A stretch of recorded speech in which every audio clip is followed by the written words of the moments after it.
I'd wait till they start talking about boys and girls and who I like and who I don't like and who has a crush on me.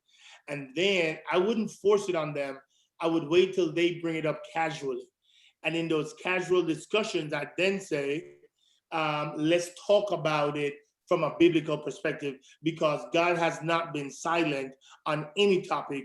We just have not explored long and hard what God wants. Number two, until they see something on television or in the news or somewhere and use it as a illustration to teach biblical truth about boys and girls relationship. So if I see a divorce and a split happen in television, in entertainment, and they say, I can't believe they just split. Oh my gosh. Then that's a good time to say, okay, let's talk about that a little bit. Because since it's piqued their interest, that's the right time to jump in. And you're not dumping the truck, but you're just laying out some 2 or 3 clear principles. Well, that's because they violated the law of priority.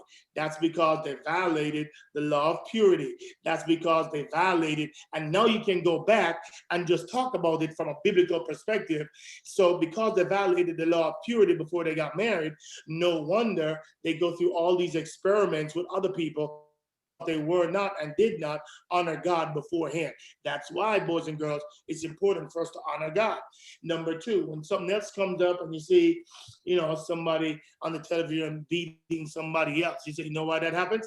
Because they probably are not married and they live in that's a violation of God. Going to do it God's way, you got to honor God. And if you're going to do that, here's the way you do it. So you just show them how to violate the law of priority, how to violate the law of possession. Same thing you can bring up when your kids are being selfish. Hey, if you're going to have a healthy marriage, you got to have a law of possession, which means all of mine is all of yours and all of yours is all of mine. So now we have to learn to share and give and take. And if we don't learn this now, then it's going to show up when we get married because you only for what you can give, not for what you can get, not for what you can give. And so you want to teach them in moments of their own world how to deal with issues where they're violating a law of God. That is why these laws are so important. Hey, this issue of pursuit, that you ought to cleave to his wife. And the idea of cleave means that you ought to pursue with all energy.